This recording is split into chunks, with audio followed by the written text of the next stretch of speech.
नमस्कार जी, बहुत बहुत स्वागत है आपका। मैं संजीव शर्मा हूँ और आप पंजाब केसरी टीवी देख रहे हैं। सुबह के 9:30 बजे हैं और आप लोग बारिश और बर्फबारी से जूझते हुए अपने अपने स्थानों की ओर जा रहे होंगे, अपने वर्क प्लेसेस की ओर जा रहे होंगे। एक छोटा सा न्यूज़ कैप्सूल लेकर मैं आपके समक्ष हाजिर हूँ। जो इस वक्त की बड़ी खबर है उनको लेकर मैं आपके समक्ष हाजिर हूँ। और इस वक्त की जो बड़ी खबर है वो ये है कि कोविड की नई गाइडलाइन जारी हो गई है। कोविड को लेकर जो है लगातार हाहाकार मचा हुआ। पिछले कल का जो बाइंडिंग अप हुआ वो 1 लाख से ऊपर निकल गया था और 300 से ऊपर डेथ का भी आंकड़ा निकल गया था। रात को 8 बजे हमने आपको बताया था कि 290 के आसपास डेथ थी, लेकिन अब ये ज़्यादा बढ़ गई है।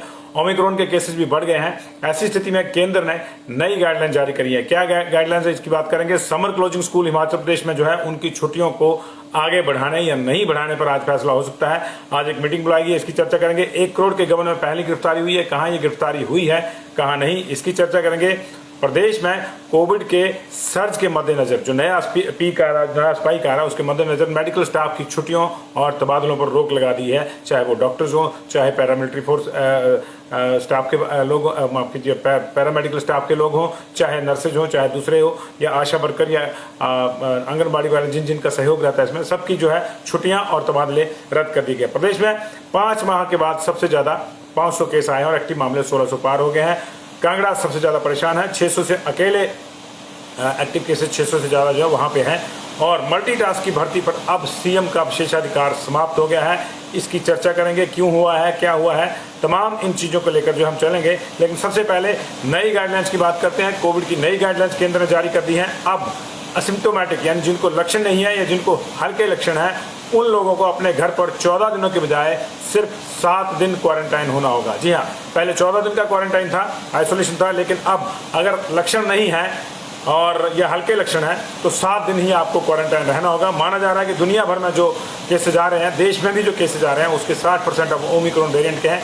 इसके चलते आने वाले दिनों में यह भी संभव है कि अब जीनोम सीक्वेंसिंग को बंद कर दिया जाए और जो भी कोविड से पॉजिटिव आता है उसमें माना जाए कि इसमें ओमिक्रॉन है। लेकिन अभी ये आधिकारिक नहीं हुआ है। लेकिन आधिकारिक ये हुआ है कि 14 दिनों के बजाय जो आइसोलेशन है वो 7 दिन का कर दिया गया है। ऑक्सीजन का सैचुरेशन का पैमाना भी बदल दिया गया है। पहले 94 तक का अगर आपकी ऑक्सीजन थी तो आपको सही माना जाता था, लेकिन अब इसमें भी 1% की कमी कर दी गई है। 93% तक जो है ओके माना जाएगा। 93% का डाउन अगर आपका आता है ऑक्सीजन का लेवल, मरीज का लेवल, तो फिर जो है चिंता की बात मानी जाएगी। गाइडलाइन के मुताबिक जो है 7 दिन की जो आइसोलेशन की शुरुआत है वो जिस दिन आदमी कोविड पॉजिटिव पाया जाएगा उसी दिन से हो जाएगी।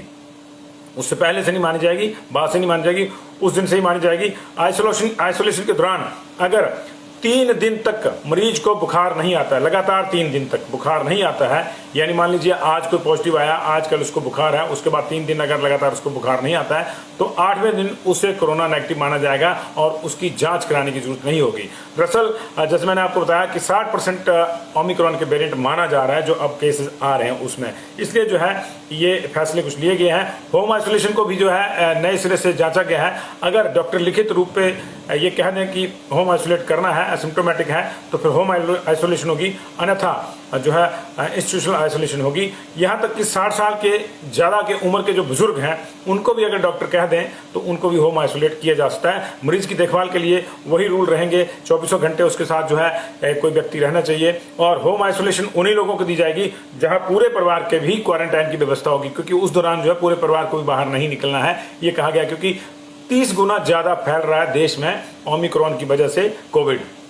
तो मान लीजिए कि अब जितने भी केसेज आ रहे हैं उनमें कहीं ना कहीं ओमिक्रॉन का बूस्ट जो है उनको मिला हुआ है। चाहे जीनोम सीक्वेंसिंग का रिजल्ट आए चाहे नहीं आए, आप मान के चलिए कि जिसको भी अब कोविड स्टार है, खासतौर से जो वैक्सीनेटेड लोग हैं उनको, उनमें जो है डेल्टा वेरिएंट नहीं है, या अगर है भी तो उसको पुशअप कर दिया है ओमिक्रॉन ने। ये इसका निष्कर्ष है। यानी जो कहा गया कि जितने मरीज आ रहे हैं उसके 60% तो ओमिक्रॉन के ही हैं, तो कितनी जीनोम सीक्वेंसिंग होगी। हालांकि हिमाचल प्रदेश में 3 लैब्स लगनी है, कब लगती है कब नहीं ये पता नहीं है, लेकिन हिमाचल प्रदेश भी तैयारियों में जुटा हुआ है। 20,000 आइसोलेशन किट्स जो है वो तैयार करने को कहा गया है। तो ये नई जो गाइडलाइंस थी ये थी कि अब आइसोलेशन 14 के बजाय सिर्फ 7 दिन का होगा। असिम्प्टोमेटिक है, ये हल्के लक्षण है, तो गंभीर लक्षणों पर ही आपको जो है 14 दिन का आइसोलेशन होगा और फिर वो ज्यादातर जो है इंस्टीट्यूशनल आइसोलेशन होगा, वो घर पे नहीं होगा। बाकी मामलों में घर पे आप आइसोलेट हो सकते हैं। और अगर कोई 60 साल से ज्यादा का बुजुर्ग भी है जिसको अच्छी देखभाल की जरूरत रहती है, क्योंकि ऐसे मामलों में बुजुर्गों की बीमारी इसलिए बिगड़ जाती है कि देखभाल नहीं मिलती है, और आइसोलेशन सेंटर जो सरकार के हैं उनके हालात आपसे छिपे नहीं है।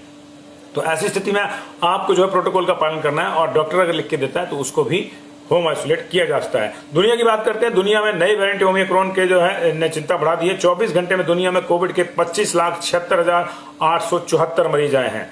24 घंटे में 25,76,874 मरीज आए हैं और इसमें से हमारे देश का जो योगदान है वो है 1,16,990, यानी 1,17,000 भारत में ही आए हैं। इसमें से दुनिया की बात हम कर रहे हैं, 60,000 से ज्यादा लोग रिकवर हुए हैं पूरी दुनिया में।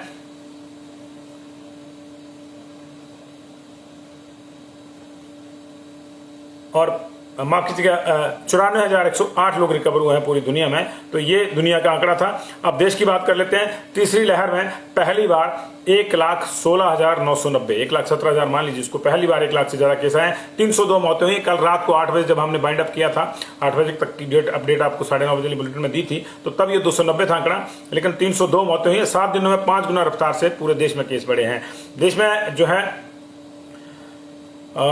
24 घंटे में संक्रमण के जो हमने आपको बताया कि 1,16,990 मामले हैं। 302 लोगों की मौत हुई है और एक्टिव केसों में 85,958 की बढ़ोतरी हुई है। आप देखिए 1 लाख जो है 17,000 आ रहे हैं और 85,000 की बढ़ोतरी जो है कल और हो गई है इसमें से। तो ये चिंता है। और लगभग जो है 3,65,000 जो है अब बढ़ के आंकड़ा हो गया है एक्टिव केसों का। और राजस्थान के सीएम जो है अशोक गहलोत वो पॉजिटिव हो गए हैं। पश्चिम बंगाल में RT-PCR बाहर से आने जाने वालों के लिए अनिवार्य कर दिया गया है।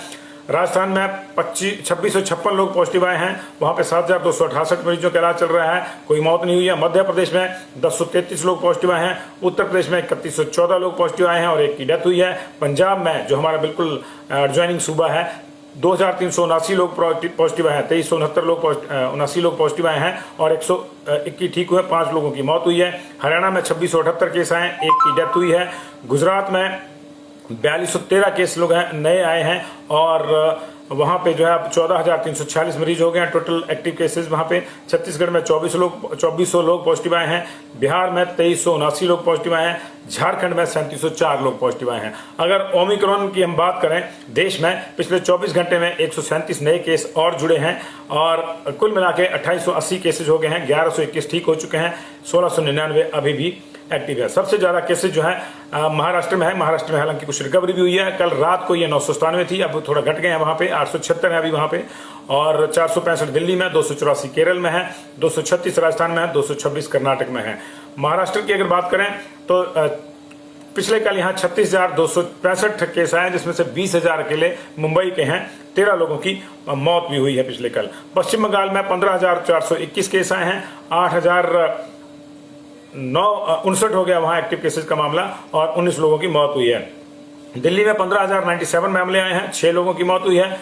तमिलनाडु में 6,983 लोग पॉजिटिव आए हैं पिछले कल, 11 लोगों की मौत हुई है। कर्नाटक में जो है वो 5,031 लोग पॉजिटिव आए हैं और 1 आदमी की जो है वहां पे मौत हुई है। ये तो थी बात देश की। और अब प्रदेश की बात कर लेते हैं। प्रदेश के हालात भी कुछ अच्छे नहीं है। लगातार केसेस बढ़ रहे हैं। पिछले 4-5 दिन में लगातार ये ग्राफ ऊपर गया है और 27 दिसंबर को जहां हमारे पास सिर्फ एक्टिव केस 344 थे, अब हमारे पास 1655 जो है एक्टिव केस हो गए हैं। पिछले कल 500 केस आए, जिसमें से 20 बिलासपुर में, 12 चंबा में, 63 हमीरपुर में, 170 कांगड़ा में, 1 किन्नौर में, 35 कुल्लू में। लाहौल स्पीति में कोई केस नहीं आया। 27 केस आए हैं मंडी में, 46 आए हैं शिमला में, 20 आए हैं सिरमौर में, 82 केस आए हैं सोलन में, 28 केस आए हैं ऊना में। तो कुल मिला के जो है 503 केसेस का इस तरह से आए हैं, क्योंकि इसमें 76 लिखा गया सोलन का, तो ये बढ़ना होगा इसको। और 76 के हिसाब से 98 है, 498 है, लेकिन 82 केस आए हैं वहां पे, थोड़े रिकवरी भी ज्यादा है। तो 502 केसेस जो है कुल मिला के आए हैं। 60 लोगों को टोटल रिकवर हुए हैं और मौत हालांकि कल कोई नहीं हुई है, लेकिन चिंता बढ़ी हुई है क्योंकि जो 1655 एक्टिव केसेस हैं, अब कांगड़ा में 608 एक्टिव केस हो गए। कल कांगड़ा का जो regional engineering Rajiv Gandhi engineering college था नगरोटा वाला, वहां पे 40 छात्र पॉजिटिव आए हैं। इसके अलावा योल कैंट में जो मिलिट्री से रिलेटेड परिवार या जवान है, चाहे वो OC CO की यूनिट है, उसमें भी लोग लगातार पॉजिटिव आ रहे हैं। योल में फिर कल 12 लोग पॉजिटिव आए हैं। योल कैंट में ही पिछले 3 दिन के भीतर 100 से ज्यादा लोग पॉजिटिव आ गए। उधर मैक्लोडगंज में भी 70 लोग पॉजिटिव आ चुके हैं 3 दिन के भीतर। कल भी वहां पे जो है 20 लोग के आसपास पॉजिटिव आए। धर्मशाला शहर की अगर बात करें तो वहां पे 18 लोग पॉजिटिव आए, जिसमें से 10 लोग जो हैं जनरल हॉस्पिटल में भर्ती हैं। वो अलग अलग जगहों के हो सकते हैं, लेकिन धर्मशाला शहर में गिने जाएंगे। लेकिन 6 लोग ऐसे भी थे जो धर्मशाला शहर के भी थे। श्यामनगर में इसमें से 3 केसेज हैं। तो लगातार ये संख्या बढ़ रही है। 2,30,285 लोग अब तक जो है पॉजिटिव आ चुके हैं। कल सैंपल सिर्फ 6,914 हुए हैं। एक्टिव केसों में इस समय 20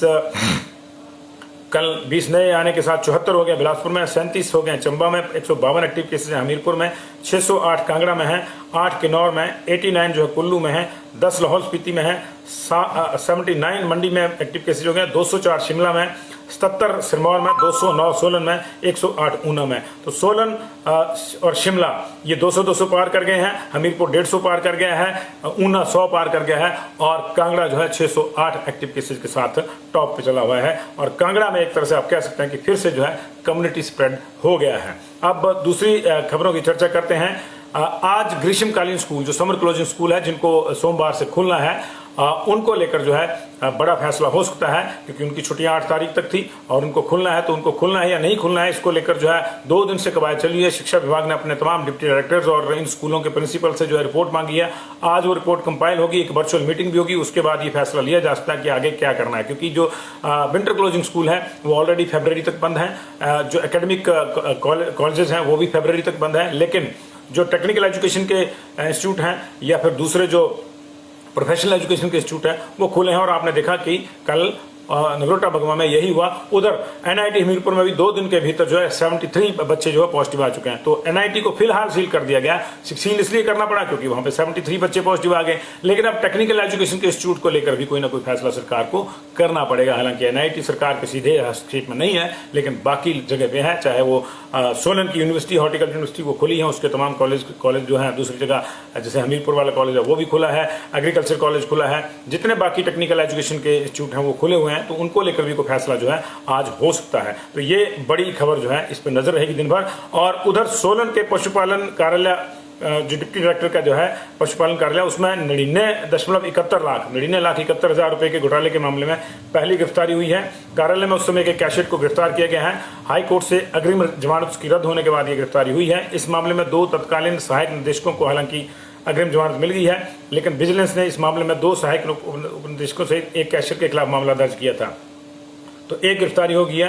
कैग रिपोर्ट में भी इसकी जो है चर्चा आई थी। तो अब ये मामला आगे बढ़ेगा कि जनता का पैसा खाने वाले जो हैं उनका क्या होगा। पिछले कल इसी तरह का एक मामला जो बिहार का भी लगा था, बड़ा फेमस, जो 25 साल से केस चल रहा है चारा घोटाले वाला, तो उस पर भी केस लगा था, उस पर भी अगली तारीख पड़ी है। तो ये इस तरह से जो है सारी चीजें हो रही हैं। और अगर हम बात करें प्रदेश के मौसम की, तो मौसम लगातार बिगड़ा हुआ है। और अब जो है जो रोमांच था बर्फबारी का वो खत्म है एक तरह से। आप देख लीजिए उसको, जो है आपके आसपास भी माहौल इस तरह का होगा।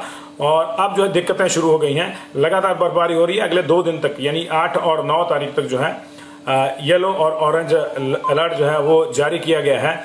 और इसके चलते जो है सभी जगहों पे जो है लोगों को ताकीद की गई है कि भारी बर्फबारी वाले एरियाज में ज्यादा अंदर तक न जाएं। अभी भी 300 से ज्यादा सड़कें बंद हैं और 150 के आसपास ट्रांसफार्मर ठप हैं और 47 पेयजल योजनाएं जो हैं वो भी काम नहीं कर रही हैं। तो 2 दिन अभी और बारिश और बर्फबारी का दौर आपको झेलना होगा। पूरे उत्तर भारत में पश्चिमी विक्षोभ जो है सक्रिय है। पंजाब में, हरियाणा में, दिल्ली में बारिश हो रही है। पंजाब में बारिश है। आप शोर सुन रहे होंगे बाहर बारिश का, मेरे चैम्बर के बाहर आ रहा है। और हिमाचल प्रदेश में लगातार पिछले 4 दिन से बारिश हो रही है। 2 दिन अभी और रहेंगे। खेती बाड़ी के लिहाज से, बागवानी के लिहाज से इसको अच्छा माना जा रहा है। लेकिन अत्यधिक चीजें जब हो जाती हैं, अत्यधिक बर्फबारी जो हो जाती है, तो जनजीवन ठप हो जाता है। -15 से -20 के आसपास जनजातीय इलाकों का तापमान चल रहा है। 1 से 3 फुट तक जनजातीय इलाकों में बर्फबारी हुई है। हालांकि शिमला को भी बर्फबारी का इंतजार है, लेकिन कुफरी, नारकंडा, यहाँ पे जो है सड़कें अवरुद्ध होने की नौबत आ गई है। तो बहुत बहुत शुक्रिया आपका। दिन भर और खबरों के साथ जुड़ते रहेंगे। रात को फिर से आएंगे 9:30 बजे।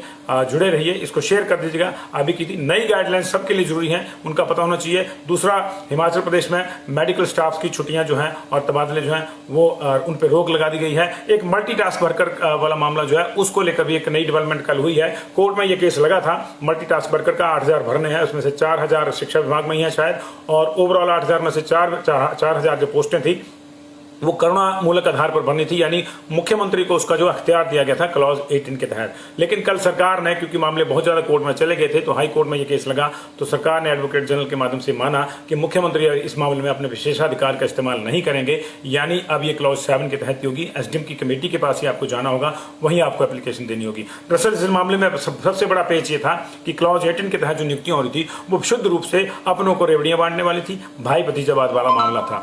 उसमें देखिए मजेदार बात थी कि आपको किसी प्रशासनिक अधिकारी के पास या प्रशासनिक अथॉरिटी के पास अप्लाई नहीं करना है, आपको अप्लाई करना है एमएलए के पास, जो पॉलिटिकल अथॉरिटी है आपकी वहां की।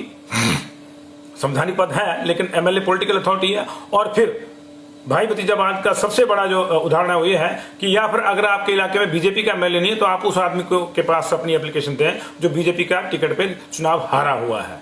तो साफ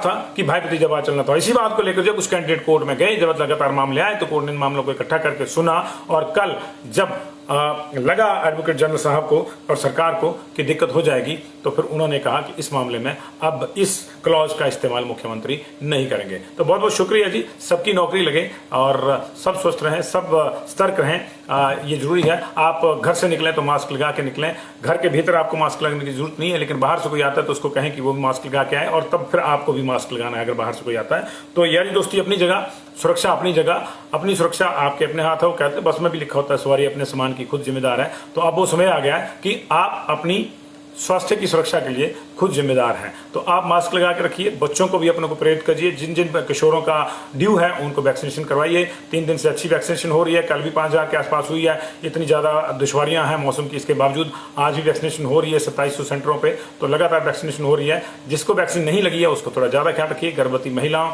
बुजुर्गों और छोटे बच्चों को जो है घर से बाहर ना भेजें, क्योंकि अब माहौल एक बार फिर से बिगड़ रहा है। Thank you very much ji.